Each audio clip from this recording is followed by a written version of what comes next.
מה שצריך לקרות עם עזה זה הרבה מאוד דברים. אני רק מנסה לשים זרקור על האירוע הזה שנקרא לוחמה כלכלית, שאתה גם עוצר את נתיבי הכסף. אין דרך אחרת להוריד אותם כגורם שלטוני, אוקיי? באמת כל השנה ומשהו האחרונות ניסו לעשות את זה בכל מיני דרכים.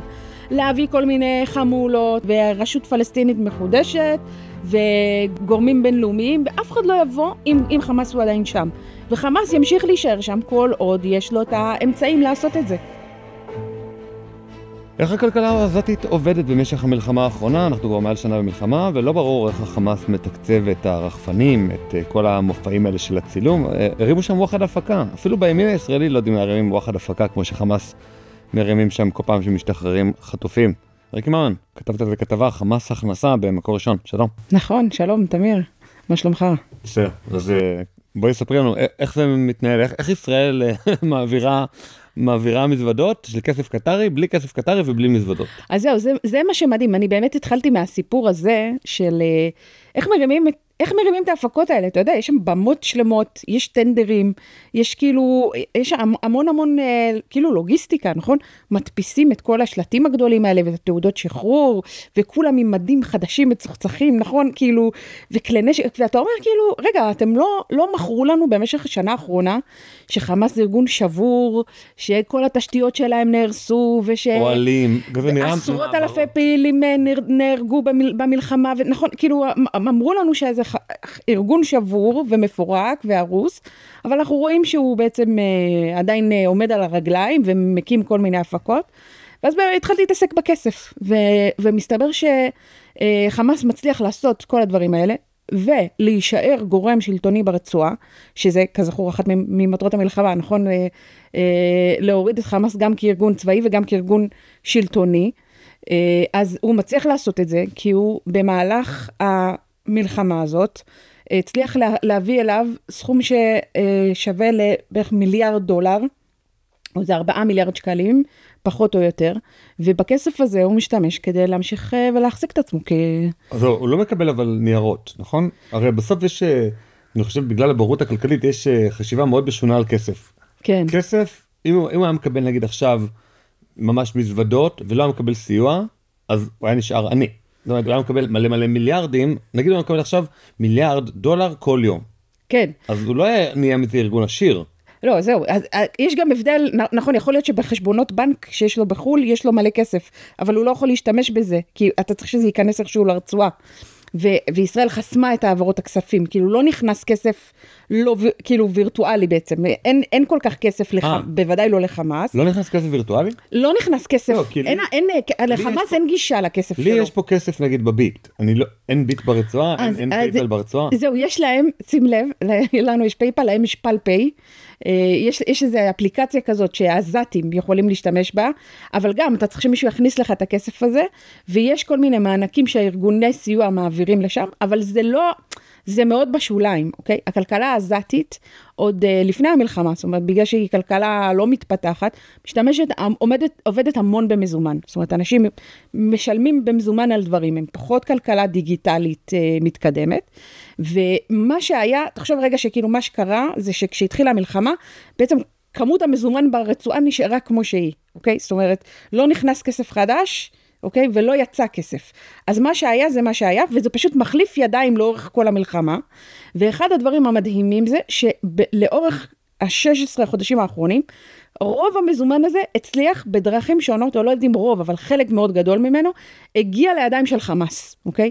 בכל מיני דרכים, ואתה לא תתפלא לשמוע שהדרך המרכזית היא, כמובן, דרך הסיוע ההומניטרי. Okay. זאת אומרת, חמאס מקבל סיוע הומניטרי לידיו, גם אם אנחנו בעצם אומרים לא, זה סוחרים מקומיים, נדבר על זה, ואז הוא בא ומוכר את זה לאוכלוסייה, האוכלוסייה משלמת כסף מזומן לחמאס, ולאט לאט כל הכסף עובר לידי חמאס. יש לו שלוש דרכים שבהם הוא משתמש בסיוע. קודם כל, הוא משתמש בסיוע לצרכים שלו, זאת אומרת, למזון לפעילים שלו, לחטופים, נכון? שלא יחזרו לנו כמו מוזלמנים. אנחנו רואים כמה הם נותנים מזה לחטופים, אבל יש טענה שחמאס משתלט על בערך 25-30% מהסיוע הוא משתלט, הוא משתמש בו לצרכים שלו, אוקיי? זה החלק הקטן. את יתר הסיוע, הוא פשוט מוכר בחזרה לאוכלוסייה, ואז מקבל מזומנים, אוקיי? זאת אומרת, בעצם הוא כאילו קיבל סיוע בחינם, הוא קיבל איזה סחורות, או ציוד רפואי, תרופות, מחסות, אוהלים, ואת כל זה הוא מוכר לאוכלוסייה, אז הוא כאילו קיבל משהו בחינם, וקיבל תמורתו כסף, והדרך השלישית זה שגם המסעיות שהוא לכאורה לא משתלט עליהם, והן כן הולכות נגיד למחסנים של ארגוני סיוע, או למחסות של התושבים, הוא פשוט גובה מהם דמי חסות, הוא לוקח כאילו סכום, הערכות שאני שמעתי זה בין 30 ל-50 אלף שקל למסעית, והוא מקבל אז תמורת הזכות שאתה תוכל לעבור ברצועה, אוקיי? זה כזה כמו... פרוטקשן או מיסוי, בוא נגיד. כמו מכס. כן, בדיוק, המערכת המס החמאסית. אם אתה רוצה לעבור את צ'ק פוינט של נגיד ציר נצרים, אתה רוצה להביא סחורות לצפון הרצועה, אתה תשלם על כל מסעית 30,000 שקלים. נכון, אז עכשיו, אנחנו יודעים שזה קרה לכל אורך המלחמה, אבל עכשיו בגלל העסקה ובגלל שצה"ל פינה את ציר נצרים, הם הציבו פשוט מחסומים בכל הרצועה, ואתה יכול לראות שהם עוצרים את המסעיות וגובים על זה דמי חסות. הם יכולים כמובן להשתלט על המסעית ולקחת את מה שיש בתוכה, אבל הם גם גובים דמי חסות, ככה או ככה או ככה, מגיע אליהם או ציוד או כסף תמורת הציוד הזה, וזה כמויות מאוד מאוד גדולות שהגיעו דרכם לחמאס. והדרך האחרונה, הרביעית היא בעצם הברחות, דרך המסעיות הסיוע האלה, מי שרוצה, ויש אינטרס כלכלי מובהק, מצליחים להבריח דרכן עליהן, מחביאים בכל מיני מקומות. בתוך המשטח אפילו. כן, כן, יש תמונות, מי שאחראי על המעברי גבול זה מכס, מנהל המכס ברשות המיסים. הוא אחראי, תמיד, לא רק בזמן המלחמה, הוא אחראי על מה שנכנס לארץ מחול, הוא בודק שאין הברחה של סחורות אסורות, הלבנת הון, סמים, וגם בידוק ביטחוני. זאת אומרת, המכס אחראי על הבידוק הזה, אז הוא גם לקח אחריות על כל מה שנכנס לרצועת עזה, והם בודקים בעצם את כל הסחורות האלה, הם עוברים כל מיני אמצעים טכנולוגיים, כדי למצוא הברחות. ואחד הדברים שהם מצאו, הברחות כאילו בצורה הכי משמעותית זה סיגריות. סיגריות טבק, זה מה שמנסים להבריח כל הזמן לרצועה, לכל אורך המלחמה, כי זה לא משהו שנכנס, זאת אומרת זה לא היה מותר במסגרת הסיוע ההומניטרי, אז זה סחורה מוברחת. המחירים של סיגריות ברצועה הגיעו לסכומים מטורפים, כאילו 170, 200, 250 שקל לחפיסה אחת. אבל כסף, אני אומר, נגיד אני, אז אם לא הייתי מתפרנס, אז לא היה לי כסף לשלם 170 שקלים לחפיסת סיגריות. כן. שאני לא מעשן, אבל כאילו, הרי לרצועה, אפשר להגיד בעצם, יש להם יבוא בחינם, כאילו הסיוע ההומניטרי זה יבוא בחינם, אין להם ייצוא, אז... בגלל זה אני אומרת לך שהכסף פשוט מחליף ידיים. מי שהיה לו כסף לפני נשאר לו. הרי הם לא מייצרים כלום. הם לא מייצרים כלום, אבל הם גם לא מוציאים כלום, כי הם בעצם הם קונים את הסחורה שזה חמאס מוכר, אבל חלק מהסחורה הם מקבלים בחינם, אוקיי? יש כלכלה מאוד קטנה במקומות מסוימים, זאת אומרת, יש שווקים, יש, לא יודעת, מספרות, מישהו מספר אנשים ומקבל על זה 10 שקלים או לא יודעת כמה, זה כאילו, יש איזו כלכלה ממש קטנה, בגדול זה הכסף שהיה לך, או שהתחלת לעשות איזה סחר חליפין. כמה חסכונות היה לאנשים שם? אז לא הרבה, אבל באמת היה כספים שנכנסו, אנשים קיבלו מענקים כאלה מארגונים בינלאומיים, ארגוני סיוע, וכמובן היה קצת משכורות מהרשות הפלסטינית, עובדי הרשות הפלסטינית. יש עדיין עובדי הרשות הפלסטינית שם? כן. את גם כתבת בכתבה שיש איזשהו בנק פלסטין, שהיה לו מעל 100 מיליון שקלים בכספות. יותר, 400, יש לו יותר, אבל כן, זה אחד רגע, והם לא תחת חמאס? כאילו, היה להם בנק? זה כאילו בנק פיננסי, בנק מוסד פיננסי. כאילו כמו בנק ישראל? כן, לא בנק ישראל, כמו בנק הפועלים, בנק, זה בנק אוף פלסטיין, זה שם של הבנק, זה בנק מסחרי, שיש לו גם יש לו גם סניפים ברמאללה, אוקיי, זאת אומרת, יש לו גם סניפים ביהודה ושומרון, אבל אני אומרת, היה לו סניפים בעזה, ומתישהו באפריל שנה שעברה, היה סדרה של מעשה שוד, בעצם חמאס, רעולי פנים, חמאסניקים נכנסו ופוצצו את הכספות ולקחו משם מזומנים. 400 מיליון שקל זה כאילו הסכום המינימלי שאני יודעת. דרך אגב זה מזיק בעיקר לחמאס הדבר הזה, כי אם חמאס מפוצץ מוסדות פיננסיים שבוחרים לפעול ברצועה, מוסדות פיננסיים לא יפעלו ברצועה, ואז יהיה להם פחות אפשרות להעביר כספים מחו"ל, לעשות כל מיני טרנזקציות שבסוף הם פועלים לטווח קצר ולא לטווח ארוך. כמו ועדת שישינסקי נגיד. אז אני... גנבו את הגז לתשובה, ואז יש פתאום בשנה לאחר מכן 0 חיפושי גז, שכוח, איזה יופי, ממש... שדדתם את השירים. לא, אז אני חושבת שדווקא הכספים של חמאס מגיעים חלקם דרך בנקים, הרבה דרך חלפני כספים, צ'יינג'ים כאלה. זאת אומרת, יש להם כל מיני נתיבים לכספים, הם בדרך כלל הולכים על נתיבים שפחות מפוקחים כמו בנקים, אלא על נתיבים שהם יותר קל להבריח דרכם כסף, וגם הרבה מאוד כסף מזומן ושווה כסף שעבר את הגבול, הברחות כאלה דרך מצרים או מקומות אחרים, וזה אנחנו יודעים אבל לפני המלחמה. זאת אומרת, אחרי המלחמה, זה כבר סיפור אחר. כל שנה אנחנו משלמים עמלות באלפי שקלים לבנקים, לבתי השקעות, לחברות הביטוח, לקרנות הפנסיה ולחברות האשראי, וכולם אומרים לך, לך תתמקח איתם. אבל בואו, זה הרבה יותר קל להגיד מאשר לעשות. רציתי להמליץ לכם על בטר. זו קבוצה של מומחי הייטק ופיננסים שהבינה שהדרך היחידה לנצח את השיטה ולחתוך את העמלות אחת ולתמיד, היא באמצעות הטכנולוגיה. הם פיתחו פלטפורמה שיודעת לעשות אנליזת עומק לתמונת המצב הפיננסית שלכם, או במילים אחרות יודעת איפה הכסף שלכם נמצא וכמה אתם משלמים עליו לכל הגופים, מצליבה את כל הפרמטרים הרלוונטיים אליכם באופן אישי, עם התוכניות שמציעים, עם כל הגופים הפיננסיים, 24/7. מגיבה לשינויים בשוק, מוצאת את האלטרנטיבות הכי רלוונטיות עבורכם, ומאפשרת לכם לחתוך את העמלות בלחיצת כפתור. סריקת החסכונות של החברה היא ללא עלות, והחברה מרוויחה רק ואך ורק אם הצליחה לחסוך לכם כסף, והם לא נותנים לאינטרסים אחרים להשפיע על השירות שמספקים. לפרטים נוספים חפשו בטר טכנולוגיה, או ייכנסו לקישור המצורף בתיאור הפרק. ודווקא שמעתי לאחרונה, שחמאס מרוב שהצטברו אצלו כל כך הרבה מזומנים, הוא הציע להחזיר את הכסף הזה לבנק, אוקיי? את הכסף שהוא שדד ממנו, כי עכשיו יש לו כבר, הוא יושב על איזה הר מזומנים. זאת אומרת, חמאס מקבל את הסיוע. חמאס בוחר את הסיוע לאוכלוסייה. האוכלוסייה משלמת לו כסף מזומן, ואז הוא משלם עם זה משכורות. אני אסביר, בגלל שאין פה כלכלה אמיתית, שבה יש ייצור ויש יבוא, כלומר, נגיד אני מייצר פודקאסטים, ואני קונה, נגיד, מכשיר הקלטה, הדפסה תלת מימד, אני קונה מים לאורחת, אני קונה משקפיים, אז אני קונה ומוכר. אז חמאס הוא בעצם רק מוכר, הוא רק מוכר לעזתים את הסיוע המוניטרי, אבל לא מייצר כלום. אז בעצם יש לו הר של כסף, אין לו מה לעשות עם זה. הוא משלם עם זה משכורות. אוקיי, לא, אבל גם... עכשיו זה נשאר עד היום, חמאס... לא, אבל גם הפעילים של חמאס הם חלק מחמאס, אז הוא משלם להם, ואז הם... קונים בזה את הסיוע, אז הוא מקבל בחזרה את המשכורות. הם אפילו לא צריכים לקנות את הסיוע. הם הרי יכולים גם להגיד לאיזה מוכר, תביא לי, הם לא חייבים לקנות ממנו. נכון, אבל כן, בגלל זה אני אומרת שחלק גדול מהמזומן ברצועה, מצא את דרכו לחמאס, או דרך שהוא מכר את הסיוע, או דרך זה שהוא גבה דמי חסות על מסעיות סיוע שנכנסו, או דרך זה שהוא שדד בנקים, אוקיי? אבל ככה או ככה או ככה, הגיעו אליו כמויות גדולות של מזומנים, וזה מאפשר לו להמשיך לתפעל את הרצועה. למשל, אתה יכול כמה שמעת, כמה פעילי חמאס חמושים נהרגו בזמן המלחמה? 40,000, לא יודע. 30-40,000, כן, יש משהו בסדר גודל. למי אכפת? אז שאלתי כמה היה לפני המלחמה. אמרו לי 100,000. אז אמרתי, כמה יש עכשיו?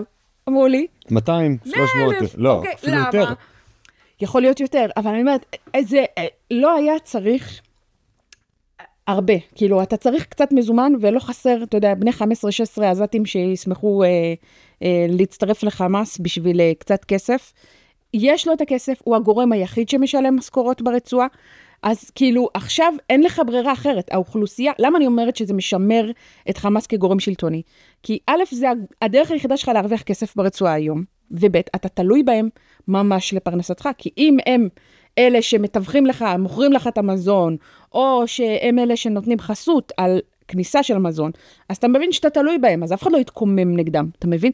זאת אומרת, יהיה קשה מאוד לייצר אלטרנטיבה מקומית, גם אם זה משהו שבמערכת הביטחון רצו, כל עוד חמאס נשאר מי ששולט במערכת הפיננסית, ובכל האוכל בעצם, כל הצרכים הכי בסיסיים שמגיעים לרצועה. אז עכשיו שנה אחרי, אם בעצם הגורם היחידי שמשלם משכורת זה חמאס, מאיפה לתושבים הפשוטים יש כסף לשלם על משהו? בגדול הם לא צריכים, הם אמורים לקבל סיוע בחינם. אוקיי, אבל הם מקבלים סיוע בחינם. תמיד אנחנו אומרים, עושקים אותם. חמאס גובה מהם מחירים מטורפים. מאיפה יש להם בכלל כסף? לא, אז חלק מהסיוע, אני אמרתי, חמאס משתלט על נגיד 25-30% מהסיוע, חלק ממנו כן מגיע לאוכלוסייה, אוקיי? בחינם. בחינם. כן. אבל כמובן שהרבה יותר מגיע לחמאס. זאת אומרת, מי שבחמאס, יש סיפור ששמעתי שהיה שני תורים של חלוקה, שכאילו אחד של חמאסניקים ואחד של עזתים, ומי שבחמאס קיבל פי 2. למה עזתים לא מצטרפים לחמאס? אתה רואה שיש תמיכה עממית מאוד גדולה. לא, אני אומר, אותה פאטמה מהטור ליד, למה לא להצטרף לחמאס? אתה יודע, לחבל פנקס אדום. בדיוק, אולי גם שם יש, לא יודעת, אין תקן פנוי, אני לא יודעת איך עובד מנגנון הגיוס של חמאס, אבל... אולי הפקידות שם יש להם דור א', דור ב'. אבל יש אנשים שעדיין לא מקבלים משכורות גם מהמנגנון האזרחי, נכון, מורים, או לא יודעת, כל מיני עובדי תברואה, עובדי מוניציפליים. וגם חמאס. נכון. והם ממשיכים לקבל משכורות. זה מה שאני אומרת לך, זה כאילו, עכשיו תמיד יש כאילו סביב אלה, יש משפחה ויש חמולה ויש, כאילו יש כסף שמגיע לחלקים מהאוכלוסייה שהיו חלק מהמנגנון האזרחי כביכול, אוקיי? עכשיו, די ברור לנו היום, מכל מה שמצאנו ברצועה, וגם מי שרצה ידע את זה לפני, שאין הפרדה אמיתית בין האזרחי לצבאי בתוך עזה, זאת אומרת, הכל היה משועבד לתוך המנגנון של המלחמה, של הג'יהאד, של הטרור, אנחנו רואים, כאילו יש, נכון, פתח מנהרה בכל גן ילדים, ובכל, אין בית חולים שלא הייתה רשת מנהרות מתחתיו, הכל שימש לתשתיות חמאס, הכל מעורב שם, גם אונר"א, כביכול ארגון סיוע, אנחנו יודעים היום שזה ארגון שגם עובדי חמאס, שחמאס היו עובדים בתוכו, שהרבה כספים הגיעו אליו, גם סיוע הומניטרי שהוא כביכול הביא לרצועה, חמאס השתלט עליו, השתמש בו, זה דברים שידועים היום, ובעצם אנחנו מבינים שכל המערכת הכלכלית ברצועה, בוודאי לפני המלחמה, אבל גם אחרי, הצליחה, הכל התנקז בסופו של דבר לתוך חמאס. ואני אומרת, לא יודעת אם מילא לפני, גם לפני אני חושב שזה חרפה, אבל בוודאי אחרי שאתה אומר, אני הולך להוריד, אתה שם כמטרה, אני הולך להוריד את חמאס כגורם שלטוני ברצועה, ואתה מאפשר לו להמשיך ולהשתלט על מה שמחזיק אותו בחיים, אז אתה בעצם עובד, חותר תחת המטרות שלך. זה כמו להגיד, אני אהפוך נגיד את ארגון רגבים, או צו 9 ללא חוקי, אבל עדיין ממשלת ישראל תמשיך לשלם לרגבים כל חודש סובסידיות בשביל שהארגון יפעל. זה לא... בדיוק, עכשיו, אני אומרת לך, בוודאות כולם יודעים את זה, אוקיי? כולם יודעים שהסיוע מגיע לחמאס. כולם יודעים שזה מה שמחזיק אותו בחיים. הכל ידוע, זה לא משהו... אבל חשבתי נבחר טראמפ, ואחר שינוי, אז בוא נראה, א' זה קורה... מה זה בוא נראה? מה זה בוא נראה? כבר עבר זמן. אני לא מוכן לבוא נראה הזה. עמית הלוי ישב פה לפני 3-4 חודשים, אמר לי, אתה תראה ב-20 לינואר, אמרתי לו, אין בעיה, אתה יודע מה? עד 1 לינואר, לפברואר אני נותן לך. נותן לך, גרייס. לא, אז... שום דבר לא השתנה. אנחנו עדיין מזרימים מסעיות. עדיין היום, אני לא מבין את הקטע. תקשיב לי, זה לא שאנחנו מזרימים מסעיות. סליחה, יש עסקה. מזרימים פי כמה וכמה מסעיות, אוקיי? תקשיב, לכל אורך המלחמה, העבירו מסעיות סיוע לרצועה. בהתחלה זה היה טפטופים של 10-20, אוקיי? בעסקה הראשונה זה היה 200 מסעיות ביום, אחרי זה היה לחץ מסיבי מממשל ביידן להגדיל את כמויות הסיוע לרצועה, ולאט לאט התייצב על אזור ה-200-250 מסעיות ביום. היום אתה מעביר להם 500 מסעיות ביום, 600. זה מספרים מטורפים. אתה מבין שאתה כאילו, בוא אני אתן לך את הסיכום. בכל השנה האחרונה, 2024, העברת 42,000 מסעיות, כל השנה, אוקיי? לרצועה, מסעיות סיוע, שכוללים ציוד מ5 סוגים, זה מזון, מים, ציוד רפואי, תרופות ומחסות, אוהלים וכדומה. ועכשיו, במסגרת העסקה הזאת, ב-42 ימים, העברת 25,000 מסעיות, אוקיי? כולל 50 מכליות דלק וגז מדי יום. עכשיו, זה ברור לך שאתה נתת לחמאס את המשאבים לשנה קדימה, להחזיק עוד מעמד. נתת לו בחודש וחצי, מה שהוא במשך שנה קיבל. אז עכשיו גם אם אתה אומר, הנה הגיע טראמפ, אני נכנס לעניינים, אני עכשיו, בוא נראה, חכו תראו מה נעשה להם, אוקיי? כבר ציידת, כבר נתת לו את כל המשאבים שהוא צריך, כדי להמשיך ולהילחם בך בכל הכוח. ואני אומרת, עכשיו גם אם טראמפ נכנס, אתה צריך לבנות תוכנית, שבה אתה אומר, איך אני מנהל את האירוע הזה, בלי להעביר לחמאס את המשאבים, אוקיי? ואני לא חושבת שיש גורמים, נגיד במשרד הביטחון וכו', יש גורמים שחושבים על הדברים האלה, אבל הם מעטים. אני לא חושבת שבצה"ל חושבים בכלל הם הגיבו לכתבה, אבל. בצורה של לוחמה כלכלה, כן. הם הגיבו, וגם דיברתי עם גורמים מתוך המערכת הביטחונית, ואני, זאת אומרת, קיבלתי מידע, אבל אני אומרת שלא חושבים בצה"ל בצורה של לוחמה כלכלית. זה הם חושבים, אתה יודע, טנקים, מחיר, אבל זה המוסד. לא, כי למוסד יש ארגון צלצל, שבעצם הוא פועל... נסגרה ב-2017. אין יותר יחידת צלצל, יש את המטל, שזה היחידה, המטל ללוחמה כלכלית, שהוא נמצא בתוך משרד הביטחון, והוא עושה כל מיני דברים, אבל יותר למנוע מכסף להיכנס, להגיע לגורמי טרור, אבל הוא לא אחראי על מה שקורה ברצועה. זאת אומרת, נגיד, צה"ל לא חשב, או מערכת הביטחון, או לא יודעת, מי שאמור לחשוב על זה, לא חשב להגיד בחודשים הראשונים של המלחמה, בוא ניקח להם את כל הכסף. נכון, אתה זוכר את הבנק של חיזבאללה שפיצצו, נכון? אנחנו פצצנו. נכון, אני אומרת, אצל חיזבאללה חשבת את זה, אוקיי? אבל בחמאס, אף אחד לא חשב, בוא, לא יודעת מה, נחסום את כל הבנקים שלא יוכלו להגיע למזומנים, אוקיי? באפריל הם פוצצו את הכספות, וזה אחרי שיצקו לתוכן בטון הבנקים בעצמם, כי הם חששו מתסריט כזה, הם יצקו בטון על הכספות, כדי שלא יוכלו לפרוץ אליהם. וקצת אחרי פשוט פוצצו את זה עם הבטון והכל, אתה לא חושב להגיד, אתה יודע למצוא מחבלים, נכון? צה"ל יודע למצוא אותם, מודיעין וזה. יודע. ואז ברור שיש לנו פחות, רואים שיש לנו פחות איזה. אתמול בהלוויה של חיזבאללה, של נסראללה, עשו להם בומים אלכוהוליים. מה זה? לא, אבל אני אומרת, היה שם את כל צמרת חיזבאללה, רוכזו במקום אחד, מפגן כוח, למה אתה לא הורג אותם? אבל אני אומרת, גם... עם דגלים צהובים, ממש מסמנים את עצמם, אני לא משתגע. תקשיב, יחידת צלצל, וזה מה שאני אומרת, אנחנו חושבים כל הזמן במונחים צבאיים, וזה בסדר, כאילו צריך, כן? צריך לחשוב איך אנחנו מפוצצים מחבלים, אבל אנחנו צריכים גם לחשוב איך אנחנו מפוצצים מאגרי כספים.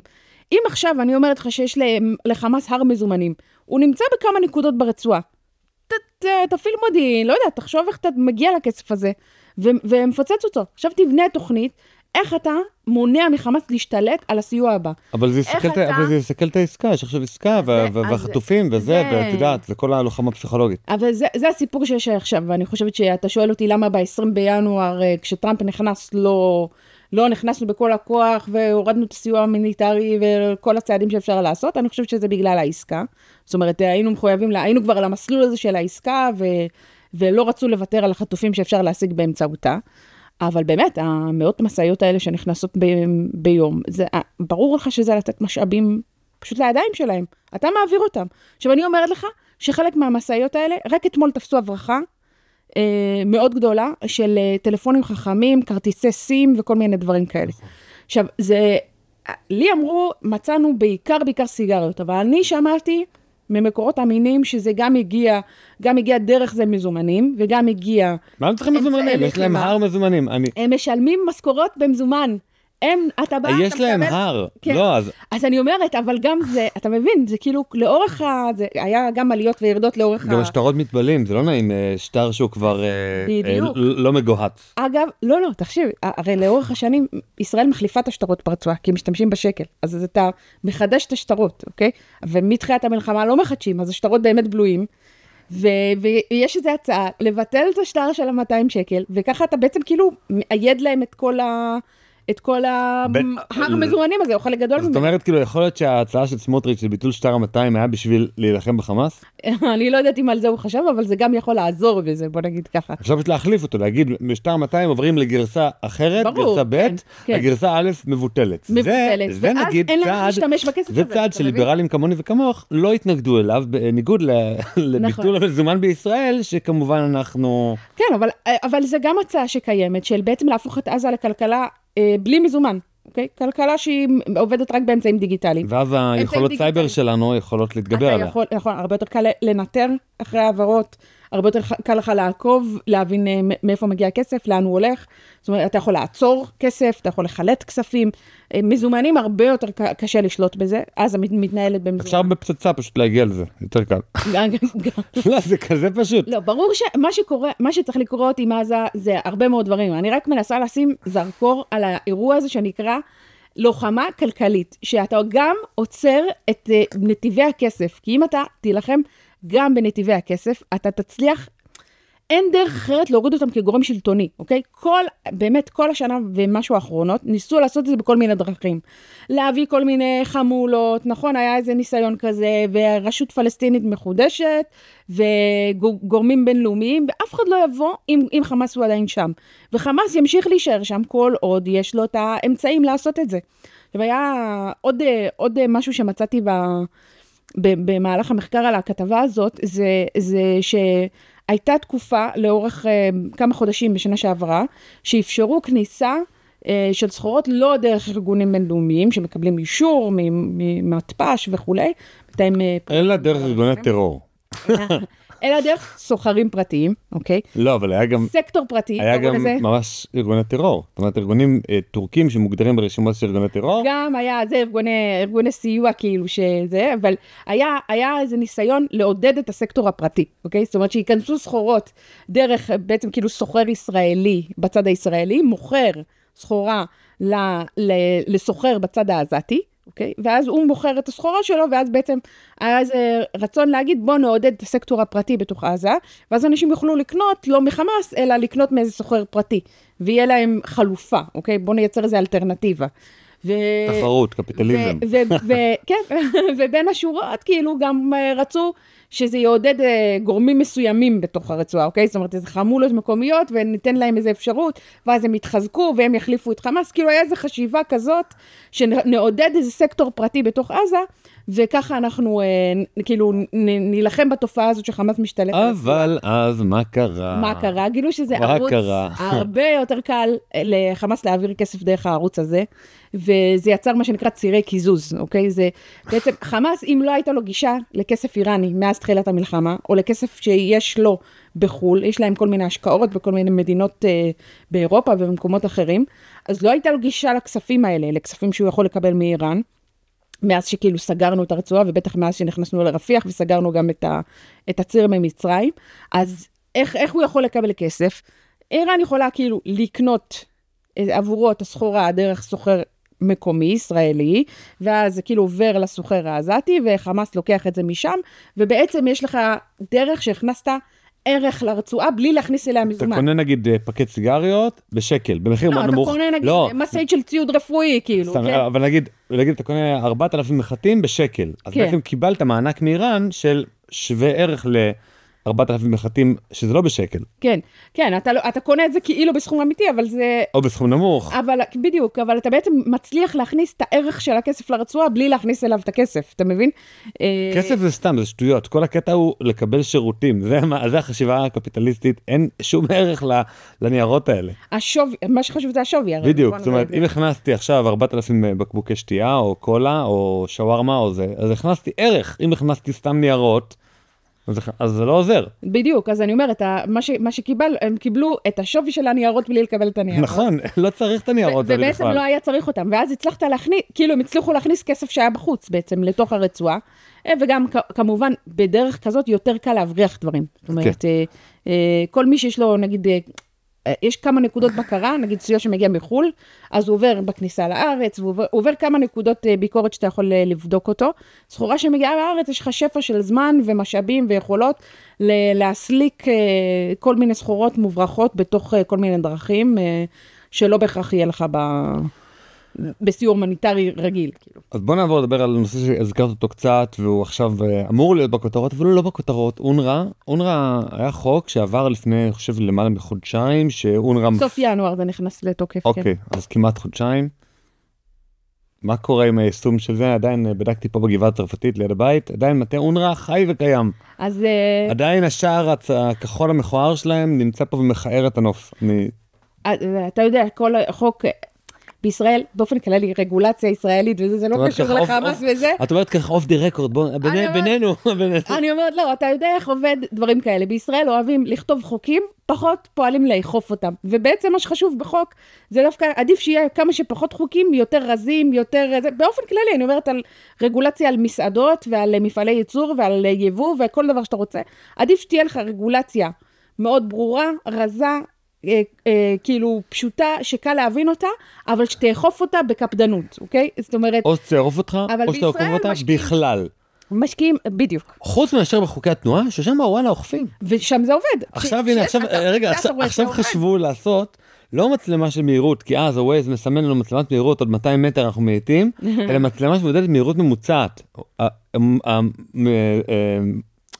מצלמת מהירות, נגיד מספר א', היא אומרת, אוקיי, רכב א' עבר, רכב D עבר, ואז מצלמה 2 אומרת, רכב D שוב עבר. רגע, האם אפשר לעבור את המרחק בין זה לזה, שזה קילומטר בפחות מדקה? לא, אי אפשר. הוא אומרת שהוא העיץ, ואז לתת לו דוח על המהירות הממוצעת. תראי איזה תחכום, איזה חשיבה מחוץ לקופסה, להשתמש בטכנולוגיה הקיימת, רק להכניס לתוכנה חדשה ולתת כנסות, איזה יופי. אבל אונר"א, ארגון שיש לו נדל"ן פה והכל. אני אומרת, זה שיש חוק לא שווה הרבה, אם אתה לא אוכף אותו. עוד חודש, שוטרים יבואו ופשוט ישברו את השער הכחול שלכם, וזהו. כן. אין יותר שער כחול, אין מבנים, הכל דיניינים יעלו על המתחם של אונר"א, שהוא בכלל לא שלכם, איכשהו. כן, אבל אתה מבין שחלק מהעניין זה שעד לכניסה לתוקף של החוק, שזה היה, אני חושבת, ב-30 בינואר, סוף ינואר, אז אונר"א יכלה להכניס סחורות לרצועה, אוקיי? אבל זאת הרצועה, ירושלים. במחסני, לא, אבל מעניין אותי, אני בטוח שגם בתל אביב, גם בתל אביב. ירושלים היא עושה נזק, אבל אני אומרת, כשהיא מקבלת סיוע, ואתה יודע שבסיוע הזה משתמש חמאס, אז יש לך בעיה, אז למה אתה מאפשר להם להיכנס? אז עד הכניסה של זה, מרגע שנכנס החוק לתוקף, שזה כמה שבועות ספורים, אז מאז כבר לא נותנים, אוקיי? אבל לפני זה, היה אפשר, כאילו הכניסו בדרכים... לא, אבל עזבי רגע את זה. אונר"א היום בישראל, אני בטוח שיש להם משרדים בתל אביב, אני יודע שיש להם משרדים פה ליד הבית שלי, ומתחם ענק ליד הבית שלי, וארי קינג, שאני מאוד אוהב אותו, וזה, פתח שמפניות, וזה, ובירך שהחיינו, אבל לא קרה כלום. נכון, אני אומרת שוב, העניין הוא לא לכתוב חוקים, אלא לאכוף אותם. מדינת ישראל צריכה לבוא. על ראשו של מי בוער הכובע. לפנות את המתחם, ונכון, בסוף אין משמעות לחוק אם אתה לא אוכף אותו. זה חלק מהעניין, אבל... מי הגנב של ראשו בוער הכובע? במקרה הזה של אונר"א, של האכיפה? אני לא יודעת. מי בתוך ישראל? אני לא יודעת. יועמ"שית, מי אמור לאכוף את זה? לא יודעת. מי שצריך לקבל את המשימה הזאת. בוא, אני זוכר שר החוץ, או ששר הבינוי והשיכון, אמר, אוקיי, המתחם הזה כבר שלנו, אנחנו מתכננים עליו יחידות דיור. אז אני יודעת שבעיריית ירושלים כבר פעלו לתכנן עליו, אוקיי? זאת אומרת, הוא כבר מתוכנן לבנייה. זה קשקוש. אבל אני לא, אם הוא עדיין מאוכלס. לא, בנייה בישראל זה עוד 20 שנה. בסוף אתה צריך הם עוד יגישו התנגדות. לא, זה מה שאני אומרת. יש כאילו, אתה צריך לפעול לפנות את זה. לא יודעת, מי עושה את הדברים האלה? רוצה לפועל? לא יודעת. אתה צריך להוציא איזה צו, נכון? לתפוס את השטח ולפנות את מי שנמצא עליו. למה צריך צו אם יש חוק? לא, אבל גם כשיש חוק, אתה צריך להוציא צו פינוי ספציפי. כאילו למי שנמצא על השטח המסוים. כמה חבל שאין מספיק עובדי מדינה בשביל להוציא צו. אז אני אומרת, מישהו צריך לטפל בזה, אבל הנה עוד סיפור, אוקיי? יש בהקשר הזה של הברחות לעזה. אני אומרת לך שמצאו המון הברחות, אוקיי? אני שמעתי על 70,000 חפיסות סיגריות, ואיזה 270 טון של טבק שתפסו, וזה רק מה שמספרים, כי אנחנו יודעים רק מה שתופסים ורק מה שמספרים, זאת אומרת, יש דברים שלא תופסים ויש דברים שלא מספרים. ואני ניסיתי לברר מה קורה ברגע שאתה תופס הברחה, נכון? תפסת הברחה, יש, נכון, מצאו במשטחים של צינורות תשתית לביוב, אוקיי? של ארגון יוניסף, של האום, ארגון סיוע לילדים, שהיו אמורים להגיע לאיזו תשתית, לא יודעת, ברצועה. מצאו על המשטחים שלהם המון המון המון פקטים של סיגרות מוחבאים. אז אני אומרת, תפסת, עכשיו מי אחראי, מה קורה לנהג שנהג במשאית הזאת? לארגון הזה, אוקיי? מי זה הנהג? איך, יש משאית, אוקיי, יש משאית שעוברת מישראל לעזה, וחזרה. לא, היא לא. היא עוברת היא מגיעה לבידוק, אוקיי? היא עוברת בידוק, יש מסעית בצד הישראלי שנוסעת למעבר, היא עוברת בידוק, ושם היא כאילו חוצה את הגבול, את המעבר, ושם מגיעה מסעית עזתית, והיא לוקחת את הסחורה. מה זה לא קרה? זה טונות. איך אפשר לקחת סחורה? מעבירים אותם. אוקיי, יש מנופים, מעבירים ממסעית א' למסעית ב', כן. ואז נהג חמאסניק. עזתי. עזתי, אוקיי.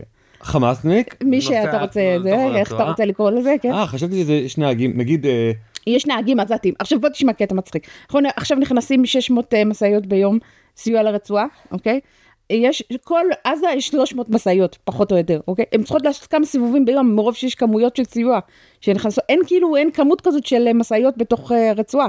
עכשיו יש יותר, כי הכניסו עוד קצת שופלים, והכניסו כלים וזה, והקרוונים שראינו, אבל בעיקרון כאילו הם נכנסים, אז יש מסעיות בצד, יש נהגים בצד העזתי שכאילו לוקחים את הסחורה, והם התפקיד שלהם לשנע אותה בתוך הרצועה, אבל אתה מתאר לעצמך שאם חמאסניק עוצר, אפילו נגיד שזה עזתי תמים בלתי מעורב, אז אתה מתאר לעצמך שכשחמאסניק עוצר אותו ואומר לו תביא לי את הסחורה, הוא לא מרים התנגדות, אני בספק אם מישהו מרים התנגדות מטורפת. סף הדיכאון שלי ליום אחד מספיק אחרי כמה זה 34 דקות. לא, אני הייתי רוצה שנעבור לדברים מדקים, אבל בתחומי ישראל הקטנה. רגע, אבל שנייה, תן לי לדכא אותך בעוד דבר אחד, שבדקתי, ובאמת אין שום טיפול, ולא בנהג שמבריח, לא במי שהסחורה הגיעה, לא, אין טיפול בדבר הזה. נגיד בסמים, לא, בוא ניתן דוגמה. בסמים, נגיד שעכשיו את מביאה לי מעטפה, ומוצאים אותי עם המעטפה, אני אומר, לא, אני לא ידעתי, אני בסך הכל... את זוכרת 4 בנות האלה עם המזוודות, כאילו? מקפריסין, נכון? ברור לך, זה הופך להיות סיפור, הרי עוצרים אותם, יש כתבי אישום, נכון, יש אירוע. אני שאלתי את כולם, כל הגורמים הרלוונטיים, כמה כתבי אישום הוגשו, כמה מעצרים כאלה היו. בדיוק כמו... אמרו לי, לא מכירים. לא, למה לא מכירים? יש תגובה יותר טובה. בדיוק כמו מחאת קפלן. אותו דבר. התפלנו בזה במלוא הרצינות, בדיוק. תקשיב לי, לא, בתמימות, אנשים אומרים לי, אני לא מכיר, לא יודע, לא מכיר סיפור כזה, לא מכיר. עכשיו אני שואלת, אומרים לי, משטרת ישראל עוצרת, משטרת ישראל אומרת לי, אני לא מכירים כזה דבר. אתמול, אחרי שהתפרסמה הכתבה וכתבתי את הדבר הזה, אז פתאום ראיתי שתפסו, בהברחה שתפסו אתמול, או לא יודעת אם תפסו אותה אתמול, אבל זה פורסם אתמול, התחיל, הנהג נעצר ועכשיו יש חקירה ביחידה לוחם לפשיעה כלכלית. אני רגע אקח מיקרופון, אבל לא אגיד כלום, אני רק לוקח מיקרופון. זהו, מה זה הקשקוש הזה? עשיתי, רגע, למאזיני הפודקאסט שלא מקשיבים בווידאו, אז עשיתי פרצוף. הוא עשה פרצוף, אני ראיתי. עשיתי קשקוש. טוב, בוא נעבור על דברים מדקים קצת אחרים. טיסות, אגרות גודש, כל מיני דברים אחרים. מה קורה? בטיסות, בוא נגיד ככה, מי שלא טס, חלק מהזינים שלנו לא טסים, אז נגיד ככה, מחירי הטיסות עלו מאוד, וגם אפילו שהם עלו מאוד, לא היה מספיק טיסות, החברה פחות או יותר יחידה שטסה זה אל על, ארקיע, ישראל, ככה... חברות ישראליות. לא ברור כל כך, חוץ מאשר חוק טיבי, למה החברות האחרות לא טסו. אני יכולה להסביר לך למה. האמת שזה סיבות הגיוניות. קודם כל, בחלקים מהמלחמה הזאת, אתה יודע, עפו טילים, מטוסים, חברות תעופה מסחריות לא ששות לטוס כשיש טילים שיכולים לפגוע בהם. היה את המתקפה האיראנית הראשונה, השנייה היה טילים מהצפון, בקיצור היה מספיק אירועים שמנעו מהם או שהפחיתו את הרצון שלהם לטוס באזור. ב' הייתה להם בעיה של צוותים, זאת אומרת גם אם הייתה חברת תעופה שרצתה לטוס לישראל, הצוותים לא היו מוכנים לישון פה, אוקיי? וזה יצר להם בעיה, אז הם העדיפו שלא, אוקיי? זאת אומרת, הם העדיפו שלא לחזור לארץ, כי לא היה להם צוותים לאייש את המטוסים. לך תשכנע כאילו איזה אימא לא יודעת מה, המבורג, שהבת שלה הדיילת תישן בתל אביב כשיש טילים על תל אביב. אז זה היה גורם שני שהיה בעייתי מבחינתם, והגורם השלישי היה חוק טיבי באמת. זאת אומרת, יש חוק שקובע ששירותי תעופה, ברגע שהחברת תעופה לא נותנת לך את הטיסה, או שהיא דוחה את הטיסה בטווח זמן מסוים. יש לך בוננזה. אתה חייב לספק להם גם לינה, גם שירותי תקשורת, גם טיסה חלופית וגם פיצוי כספי בתנאים מסוימים. בקיצור. וכל הדברים האלה הפכו את הטיסות לישראל בגלל שהייתה אי ודאות מטורפת, אז ידעת שאתה יכול לאבד וזה יקר מאוד. ועבדו המון זמן, לוקח המון זמן להעביר חקיקה פה, וגם שנה אחרי. אבל לא, זה רק היה בדיונים בוועדת הכלכלה, זה לא קרה, אני חושבת, אבל... דרך אגב, בתוך החוק יש כוח עליון, והפרשנות המשפטית, כאילו לא באו ונתנו הנחיה, טוב, תקשיבו, הפרשנות המשפטית, כל עוד יש מלחמה, זה נחשב כוח עליון, אז רוחבית, יועמ"שים של חברות התעופה, נגיד יועמ"ש של לופטנזה, תדע, אנחנו לא עומדים לפצות אף אחד. לא יאכפו את זה או לא זה, אבל זה באמת בעייתי, כי יש... אם הייתה פסיקה מהעליון, נגיד שאפילו היה אוביטר מהעליון של... אפילו סתם בתוך פסק דין, הרי הם יודעים לכתוב אוביטרים כל הזמן. כן. בתוך סתם פסק דין שעוסק לא יודע, תביעת גירושין, היה אפשר לרשום אוביטר, אחד השופטי העליון, לרשום, וכן הפרשנות הנכונה לגבי חוק טיבי, הם עושים את... לא יודעת, אני חושבת שהיה אפשר אולי להוציא איזה צו חירום מיוחד במשרד התחבורה. אפילו מכתב לכל הרשמים ולכל הזה. כל הזה, נכון, אבל לא יודעת, לא עשו את זה. טענו שהדרך היחידה היא לתקן את החוק, ולתקן את החוק. לקח המון זמן, וזה לא באמת זה, וגם אז התחילו דיונים של כאילו אנחנו לא רוצים שחברות התעופה ירגישו יותר מדי בנוח, אתה יודע, כאילו, כשהיה ברור שהמחירי הטיסות הרקיעו שחקים תרתי משקע, לא היה אפשר לצאת מהארץ, לא היה אפשר לצאת, וביזנס כאילו, לא היה אפשר לעשות. מייקל אייזנברג אמר לי פה, שהוא אמר לעובדים שלו שעוסקים במחירות ודברים כאלה, תצאו מהארץ, אני אומר לכם, תצאו, כי אתם לא יכולים הרי לצאת ולהיכנס, מה שנקרא, לחיות על הקו כמו שאתם רגילים. לכו לניו יורק, תתעסקו שם במחירות של החברה, כי משם אתם יכולים לצאת ולהיכנס לאיזה מקום שאתם רוצים, או אפילו תעברו לקפריסין לשנה, חצי שנה עד שמלחמה תיגמר, כן, הרבה אנשים לא הייתה לברירה, אבל תחשוב שמי שיש לו כאילו, לא יודעת, חברת הייטק, יש לו ילדים שלומדים בבתי ספר בתל אביב, עכשיו אתה צריך להעתיק את כל המשפחה, זה יצר מצבים בלתי אפשריים, שאנשים לא נסו ולא היה להם איך לחזור, וכל מיני סכומים מטורפים של מחירי טיסה, במיוחד לארצות הברית, כי רק חברות תעופה ישראליות, שזה בעצם היה רק אל על, כי ארקיע וישראל לא היה להם מטוסים שמתאימים לטיסה כל כך זה, וגם לא הייתה להם... מה לגבי חכירת מטוסים? זאת אומרת, תמיד מספרים לנו, מספרים שהביקוש מביא היצע. זה אחד הכללים הכי ראשונים בכלכלה. נגיד סמים. אנשים רוצים לצרוך סמים, אז בדרך לא חוקית מגיעים סמים, פשוט מגיעים. כי המחירים הגבוהים מושכים את הסמים. נכון. אז המחירים הגבוהים אומרים למשוך את הטיסות. זה באמת מה שקרה, אבל בהקשר הזה גם הייתה איזו רגולציה שהיה צריך שרשות התעופה, יש רשות תעופה אזרחית בישראל, ויש את הרשות תעופה האמריקאית, והיה צריך שהרשות תעופה האמריקאית תיתן להם אישור, ואז זה באמת פעלו כדי לתת להם את האישור הזה, כדי שהם יוכלו לטוס לארצות הברית, כי זה לא היה לפני כן, ישראל וארקיע, ואז הם פעלו לחור מטוסים, ולאפשר טיסות כאלה. זאת אומרת, אבל זה פשוט לקח קצת זמן התהליך הזה, אבל זה באמת קרה. זאת אומרת, הם באמת הבינו שיש פה איזה בוננזה, ויש צורך אמיתי שצריך לענות עליו. טיסות קצרות, כאילו, לא יודע, לקפריסין, פשוט שיהיה קו כמו אוטובוס. נכון. כל חצי שעה. אגב, באופן כללי, לא רק בזמן מלחמה. קפריסין יכולה להיהב טיסות לכל העולם. אתה יכול לטוס מישראל לקפריסין, לעשות איזה קווים כאילו מאוד תחופים. ממש כמו אוטובוס, זה כלום, זה שעה נסיעה. שעה טיסה, אפילו פחות, אני חושבת, תלוי לאיפה. 40 דקות, טסתי, אבל אני לא זוכרת כמה זמן זה לקח לי, זה 40 דקות כזה. כי עד שבכלל מגביהים, ועד שצוברים מהירות. זה כן, אז אני אומרת, זה ממש כלום זמן. אז אפשר לעשות את זה תמיד, אוקיי? אז הם עשו את זה. היה איזה שלב שמשרד התחבורה סגר איזה, אני חושבת כאילו קווים מוסכמים לאיזה 4 מדינות, וגם זה לא היה במחירים זולים כל כך. זאת אומרת, המחירים שלפני המלחמה היו זולים בהרבה, אבל עכשיו אתה רואה שכבר מתחילים לחזור. זאת אומרת, כאילו נקודת המפנה הייתה ההסכם עם חיזבאללה, אוקיי? זאת אומרת, ההסכם הפסקת אש עם חיזבאללה, שם זה כבר היה ברור שזה, ואז הרבה חברות תעופה הודיעו שהן חוזרות, זה לוקח כמה חודשים, מרגע שהם מודיעים עד הרגע שהם חוזרים, אז חלק אתה תראה רק נגיד באפריל נכנסים וכולי, אבל זה קורה, וכבר אתה יכול לראות כבר כרטיסים במחירים יותר זולים, זאת אומרת, זה באמת נקודה...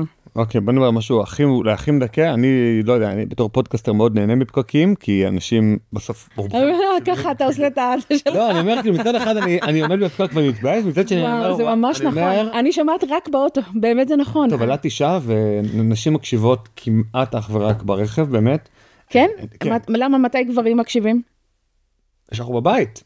סתם שמים ברקע, כאילו מה? לא, שם באוזנייה, ואתה פשוט לא יודעת מה... מתנתק מהבית.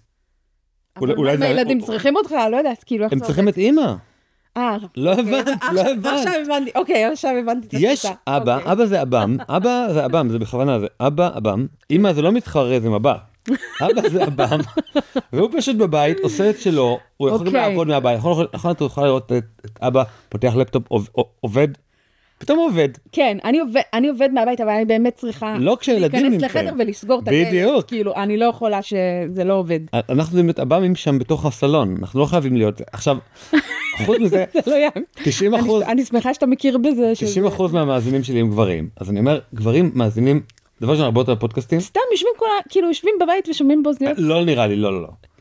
לא, הם פשוט... עושים דברים אחרים. נגיד, אני מקשיב פודקאסטים כשאני רץ, כשאני שם מדיח, כשאני סתם בבוקר אחרי שהתפללתי, אני פשוט שם אוזניות. מעניין, יפה. כאילו שם את האיירפודס, כן. לוחץ, זהו, מקשיב כמה דקות, פתאום עושה עוד דברים אחרים תוך כדי שאני בנסיעות, תוך כדי שאני בדברים אחרים, כל הזמן. נכון, לא, אז אני באמת... רגע, אבל באנו לדבר לא על פודקאסטים. נכון, לא, אני אומרת, אני רק ברכב, הנה, תראה, החזרתי לך את זה. זה רק ברכב, כי אנשים שומעים... כי יש פקקים, המון. אז בתקציב של 2022, ממשלת השינוי בראשות בנט ויאיר הנאורים, העבירו את אגרות הגודש, מה שבעצם יאפשר אגרת כניסה בכניסה לתל אביב, מה שאמור, על פי המחקר הכלכלי ועל פי הניסיון הכלכלי, לבטל את הפקקים, או לפחות להפוך אותם לפקקים של 3 קמ"ש לפקקים של 40 או 50 קמ"ש, שזה כבר די זורם. כן, כן, כן. אבל שום דבר בפועל עוד לא קרה, ולא צפוי לקרות עד 2026 או 7 או 8. כן, כן, כן. לא, אז עכשיו פורסם דווקא, קרה צעד קדימה, תקשיב, שום דבר פה לא קורה, אתה יודע, מהיום למחר, זה לא ספין פה, כאילו. שום דבר פה לא קורה. זה גם נכון, לא, דברים קורים קצת, אבל לאט לאט ולאט מדי, כאילו. מהירות המוצעת קורה, זה לא קורה. תקשיב, מה שמכניס כסף, על זה עובדים, אבל... אז עכשיו פורסם מכרז להפעלת אגרות הגודש, אוקיי? וזה באמת אמור לקח כמה חודשים עד שיפרסמו זוכים וכו', ועד שיכנס לתוקף. אני הבנתי שזה רק באזור 2027, זה אמור להיכנס, אבל זה אמור להיות באמת game changer, כאילו זה באמת יכול להפחית פקקים בצורה משמעותית. בוא נראה את היישום, אתה יודע, כל דבר שאלה את היישום, אבל זה... משתגע.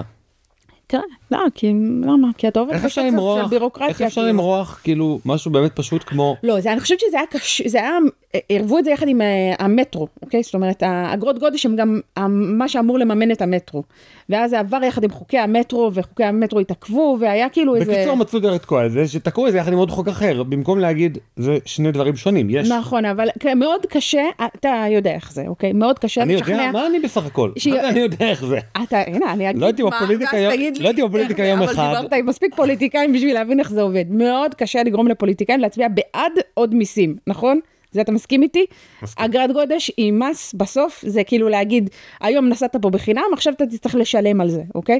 עכשיו ברור לך ולי, שעדיף לנו לנסוע ב10 שקלים, אבל מהר יותר מאשר בחינם ולהיות תקוע בפקק, נכון? אנחנו מבינים את זה. אז זה לא מס, לכן זה לא מס, זאת אומרת, אם אני משלם משהו מבחירה. אבל לא, אבל אין לך אפשרות אחרת, היום יש לך את הנתיב המהיר, ויש לך... אבל הוא נעצר. אני כל פעם לוקח את הנתיב המהיר, גם אם זה 90 שקלים בדרך כלל, אני לוקח. כן, כן, גם בעלי הוא כזה, הוא לוקח תמיד את הנתיב המהיר, אבל עובדתית, יש ליד הנתיב המהיר אנשים שעומדים בפקק של האלון, נכון? כאילו... אז הנה, יש לך בחירה, זה לא מס. אז אני אומרת, אבל באגרת גודש לא תהיה לך בחירה, כאילו, זה העניין, יהיה את הטבעות האלה, ומי שייכנס לטבעת צריך לשלם, זה... דרך אגב, במנהטן עכשיו... רק מקומיים, אני חושבת. טראמפ, הפופוליסט, פעם ראשונה שאני אומר, הפופוליסט, הוא רוצה לבטל את אגרות הגודש על הראש של המושל של ניו יורק. דווקא בניו יורק עכשיו הראו שזה מאוד מצליח. זה מאוד מצליח, אבל טראמפ נגד. כי יש לו אלמנט, הוא גם, זה במוצהר, זאת אומרת, יש לו אלמנט של פופוליזם כלכלי, כל העניין של מכסים, זה... מכסים ככלי לגרום בסוף ליותר חופש כלכלי, לא כי מכסים... לא בהכרח, הוא בעצמו אומר, שזה בטווח הקצר יכול להיות שאנשים ישלמו יותר, לא נכון, הוא רואה בזה כחלק מהמדיניות שלו, זה לאפשר... מה, מכסים לעד? לעודד... לא כחלק משא ומתן? לא. לא, אני מכירה את הטענה הזאת, אני חולקת עליה, אני חושבת שהוא מאמין במכסים, הוא גם אומר את זה, זה לא, אתה זוכר את אני הבנתי שהוא בעד מכסים רק כלי לנצח משא ומתן, ואז להוריד אותם לכמה שיותר נמוך. אז הוא עשה את זה בחלק מהמקומות, אבל נגיד מול סין, אתה יודע שיש מכסים, יש 10% עכשיו, והיה גם בקדנציה הקודמת שלו. זה כלי למלחמה אמיתית. אבל זה לא רק זה, הוא רוצה לעודד את הכלכלה המקומית. כמו שמכסים משמשים מאז ומעולם. והוא מאמין בזה. זה לא נכון שהוא חושב על זה רק ככלי טקטי. הוא, גם אם הם יישארו, הוא יכול לקבל את זה בהקשרים מסוימים. וואלה. אני לדעתי, כן. טוב, בנימה מאוד מאוד, אחת השיחות. הוא רוצה לדבר על משהו יותר מעודד, אני לא יודעת. יש לך משהו יותר מעודד בזירה הכלכלית? משהו טוב שקורה בכלכלה הישראלית, משהו שמתקדם, חקיקה טובה, לא יודע. עכשיו גם שמו לוחיות זיהוי על אופניים, וצריך לקנוס. זאת אומרת, לא, אין לי בשורות. אבל כן אמרנו שהטיסות חוזרות. טיסות חוזרות, נכון. זה קצת אופטימי. אני טס למשחק של ריאל מדריד באפריל. נחמד. כן, נחמד, יפה מאוד. נקווה שהטיסות יחזרו, כי אם לא זה יעלה מאוד יקר. לא, זה באפריל אמור להיות, לא יודעת מה יקרה, אתה יודע, ישראל, אבל... רבוס קמפונס. יפה מאוד. ריקי מאון, תודה רבה. תודה לך. היי, אם האזנתם עד לפה, ממש אשמח שתקדישו עוד דקה אחת מזמנכם. תיכנסו לקישור, כאן למטה, ותתמכו בנו באמצעות מנוי לעל המשמעות פלוס ב-60 שקלים לחודש. המנוי יעניק לכם גישה מלאה ליותר מ-200 פרקים בלעדיים של הפודקאסט, שתוכלו להאזין להם באפליקציית הפודקאסטים האהובה עליכם. בנוסף, המנוי יאפשר לכם להצטרף למפגש הזום השבועי של קהילת על המשמעות. כל פעם נפגשים ולומדים יחד נושא אחר, ויש גם זמן לשאלות ולדיון בלעדי למנויים. כמו כן, כל מי שמנוי לעל המשמעות פלוס נהיה שותף בהחזקת הפודקאסט ככלי תקשורת עצמאי ובלתי תלוי, שיקדם את הרעיונות שאנחנו מאמינים בהם. אז יאללה, הקליקו כאן והצטרפו אלינו לעל המשמעות פלוס, נחכה לכם.